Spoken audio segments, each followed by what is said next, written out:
भोपाल से प्रस्तुत हैं प्रादेशिक समाचार। नमस्कार, समाचारों के साथ मैं जितेंद्र रघुवंशी। पहले मुख्य समाचार। राष्ट्रपति द्रौपदी मुर्मू 13वें राष्ट्रीय मतदाता दिवस के अवसर पर नई दिल्ली में राष्ट्रीय पुरस्कार प्रदान करेंगी। प्रदेश में स्वयं सहायता समूहों को 3 लाख रुपए तक के बैंक ऋण पर अतिरिक्त 2% ब्याज की प्रतिपूर्ति की जाएगी। परीक्षा पे चर्चा के लिए 38 लाख से ज़्यादा विद्यार्थियों ने कराया पंजीकरण। और प्रधानमंत्री किसान सम्मान निधि योजना और मुख्यमंत्री किसान कल्याण योजना के क्रियान्वयन में बालाघाट जिला प्रदेश में प्रथम स्थान पर। अब समाचार विस्तार से। राष्ट्रपति द्रौपदी मुर्मू 13वें राष्ट्रीय मतदाता दिवस के अवसर पर नई दिल्ली में राष्ट्रीय पुरस्कार 2022 प्रदान करेंगी। इस वर्ष का विषय है मतदान जैसा कुछ नहीं, मैं अवश्य मतदान करूंगा। ये उन मतदाताओं को समर्पित हैं जो मतदान प्रक्रिया में शामिल होकर अपने मताधिकार का इस्तेमाल करते हैं। इस अवसर पर मैं भारत हूँ, हम भारत के मतदाता हैं गीत का प्रदर्शन किया जाएगा। कानून मंत्री किरेन रिजिजू भी समारोह में उपस्थित रहेंगे। राष्ट्रपति आज शाम 7 बजे गणतंत्र दिवस की पूर्व संध्या पर राष्ट्र को संबोधित भी करेंगी। 13वें राष्ट्रीय मतदाता दिवस पर प्रदेश में भोपाल के सरदार वल्लभ भाई पटेल पार्क में शासकीय अधिकारियों एवं कर्मचारियों को प्रातः 11 बजे मतदाता दिवस की शपथ दिलाई जाएगी। राज्य मंत्रिपरिषद की बैठक में निर्णय लिया गया है कि महिला स्वयं सहायता समूहों को 3 लाख रुपए तक के बैंक ऋण पर अतिरिक्त 2% ब्याज की प्रतिपूर्ति की जाएगी।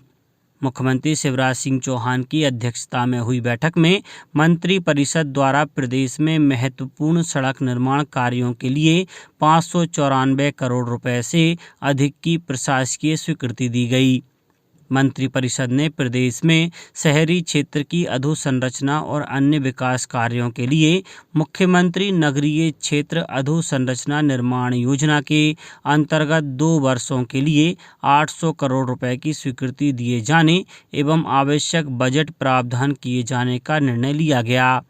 मंत्रिपरिषद द्वारा चिकित्सा महाविद्यालय सागर में 85 पीजी सीट वृद्धि के लिए 101 करोड़ रुपए की प्रशासकीय स्वीकृति प्रदान की गई। मंत्रिपरिषद द्वारा संविदा शाला शिक्षक को प्राथमिक शिक्षक प्रयोगशाला शिक्षक से बदलने का निर्णय भी लिया गया। प्रधानमंत्री नरेंद्र मोदी ने नई दिल्ली में अपने आवास पर प्रधानमंत्री राष्ट्रीय बाल पुरस्कार विजेताओं के साथ बातचीत की। 11 बच्चों को 6 श्रेणियों कला, संस्कृति, बहादुरी, नवाचार, सामाजिक सेवा और खेल में असाधारण उपलब्धियों के लिए पुरस्कार प्रदान किए गए थे। प्रत्येक पुरस्कार विजेता को 1 पदक, 1 लाख रुपए नगद और 1 प्रमाण पत्र दिया गया। पुरस्कार पाने वालों में 11 राज्यों और केंद्र शासित प्रदेशों के 6 लड़के और 5 लड़कियां हैं। बातचीत के दौरान महिला एवं बाल विकास मंत्री स्मृति ईरानी भी मौजूद रहीं। कल राष्ट्रीय बालिका दिवस था। महिला और बाल विकास मंत्रालय ने इस दिन को बालिकाओं के महत्व को उजागर करते हुए मनाया। इस वर्ष मंत्रालय ने विभिन्न सोशल मीडिया मंचों के माध्यम से इस दिन को लोगों की भागीदारी के साथ मनाने का फैसला किया। मंत्रालय के निर्देश पर सभी राज्यों और केंद्र शासित प्रदेशों ने 18 जनवरी से विभिन्न कार्यक्रमों का आयोजन किया। इन 5 दिनों के दौरान बालिकाओं के महत्व और उनके अधिकारों को बताने के लिए कई कार्यक्रम किए गए। भोपाल में चल रहा भारत अंतर्राष्ट्रीय विज्ञान महोत्सव कल समाप्त हो गया। समापन कार्यक्रम के मुख्य अतिथि केंद्रीय कृषि और किसान कल्याण मंत्री नरेंद्र सिंह तोमर थे। कार्यक्रम को संबोधित करते हुए उन्होंने कहा कि भारत अमृत काल में कृषि आधारित उत्पादों और उत्पादन में कई गुना वृद्धि करने के लिए तैयार है। श्री तोमर ने बताया, विज्ञान और प्रौद्योगिकी विभाग ने वित्त पोषण संसाधनों में उल्लेखनीय वृद्धि करके कई विषयगत क्षेत्रों पर बड़े पैमाने पर काम करने में सक्षम बनाने के प्रयासों का उल्लेख भी किया।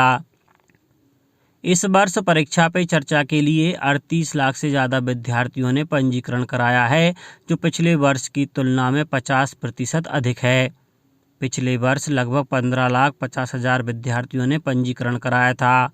नई दिल्ली में संवाददाता सम्मेलन को संबोधित करते हुए शिक्षा मंत्री धर्मेंद्र प्रधान ने बताया कि इस वर्ष पंजीकृत विद्यार्थियों में से लगभग 16 लाख देश भर के राज्य बोर्ड के हैं। देश भर से 102 विद्यार्थियों को राजधानी के तालकटोरा स्टेडियम में 27 तारीख को होने वाले कार्यक्रम में शामिल होने के लिए आमंत्रित किया गया है। श्री प्रधान ने कहा कि मंत्रालय को परीक्षा पे चर्चा के लिए 20 लाख से ज़्यादा सवाल प्राप्त हुए हैं। प्रधानमंत्री किसान सम्मान निधि योजना और मुख्यमंत्री किसान कल्याण योजना के क्रियान्वयन में बालाघाट जिला प्रदेश में प्रथम स्थान पर है। इन योजनाओं के अंतर्गत बालाघाट जिले में सर्वाधिक 3,01,488 किसान परिवारों को लाभान्वित किया गया है। अधीक्षक भू अभिलेख श्रीमती प्रीति रानी चौरसिया ने बताया कि इन दोनों योजनाओं में बालाघाट जिले के किसानों के खातों में 740 करोड़ 44 लाख रुपए की राशि जमा की जा चुकी है। केंद्र सरकार के ग्रामीण विकास विभाग द्वारा संचालित दीनदयाल उपाध्याय कौशल योजना बैतूल जिले के ग्रामीण अंचलों में निवासरत बेरोजगार युवक युवतियों को आत्मनिर्भरता की राह दिखा रही है। बैतूल जिले में इस योजना का क्रियान्वयन मध्य प्रदेश डे राज्य ग्रामीण आजीविका मिशन के माध्यम से किया जा रहा है। अभी तक बैतूल जिले के ग्रामीण क्षेत्रों के लगभग 2600 बेरोजगार युवक युवतियों को विभिन्न रोजगार केंद्रित प्रशिक्षण दिया जा चुका है। प्रशिक्षण उपरांत लगभग 1000 युवक युवतियों का प्लेसमेंट देश की नामी कंपनियों में होने से वे तरक्की की राह पर चल पड़े हैं। राष्ट्रपिता महात्मा गांधी जी की पुण्यतिथि 30 जनवरी पर प्रदेश में मद्य निषेध संकल्प दिवस का आयोजन किया जाएगा। आयोजन का उद्देश्य समाज के सभी वर्गों को मादक पदार्थों के दुष्परिणामों के प्रति जागरूक करना है।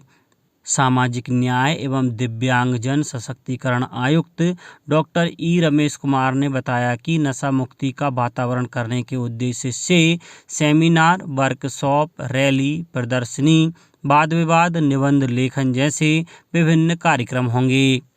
अब कुछ समाचार संक्षेप में। केंद्रीय कृषि मंत्री नरेंद्र सिंह तोमर ने मुरैना शिवपुर के सहकारी बैंक, व्यावसायिक और औद्योगिक सहकारी बैंक के मुरैना जिला मुख्यालय पर नवीन परिसर का शुभारंभ किया। खंडवा में वन विभाग के इको टूरिज्म बोर्ड द्वारा 15 दिसंबर से 31 जनवरी तक स्कूली बच्चों के लिए अनुभूति कार्यक्रम आयोजित किया जा रहा है। धार जिले के ग्राम गिरवानिया में स्वस्थ बालक बालिका स्पर्धा के अंतर्गत खंड स्तरीय कार्यक्रम का आयोजन किया गया। देवास में जिला विधिक सेवा प्राधिकरण ने इस वर्ष 11 प्रकरण में फैसला कर 53 लोगों को लाभान्वित किया। केंद्रीय संस्कृत विश्वविद्यालय भोपाल परिसर में अभिमुखीकरण कार्यक्रम और राष्ट्रीय बालिका दिवस का आयोजन किया गया। कटनी में निकलने वाली विकास यात्रा की तैयारियों की समीक्षा नगर निगम आयुक्त सत्येंद्र सिंह ठाकरे द्वारा की गई। मुख्यमंत्री तीर्थ दर्शन योजना की special train Satna railway station से तीर्थयात्रियों को लेकर द्वारकाधीश की यात्रा के लिए रवाना हुई। राजगढ़ में लोक उत्सव भारत पर्व का आयोजन 26 जनवरी को शासकीय उत्कृष्ट माध्यमिक विद्यालय में किया जाएगा। इसमें स्वराज संस्थान संचालनालय भोपाल द्वारा चयनित कलाकारों द्वारा सांस्कृतिक कार्यक्रम पेश किए जाएंगे। और वरिष्ठ लेखक और आकाशवाणी के सेवानिवृत्त अधिकारी जगदीश किंजल्क का कल निधन हो गया। मुख्यमंत्री शिवराज सिंह चौहान ने उनके निधन पर शोक व्यक्त किया है। अंत में मुख्य समाचार एक बार फिर। राष्ट्रपति द्रौपदी मुर्मू 13वें राष्ट्रीय मतदाता दिवस के अवसर पर नई दिल्ली में राष्ट्रीय पुरस्कार प्रदान करेंगी।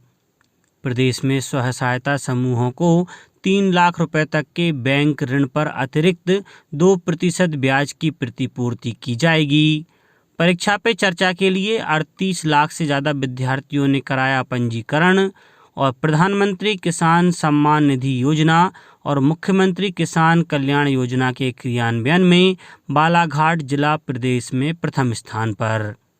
इस बुलेटिन में इतना ही। घर पर रहिए, सुरक्षित रहिए और सुनते रहिए प्रादेशिक समाचार। नमस्कार।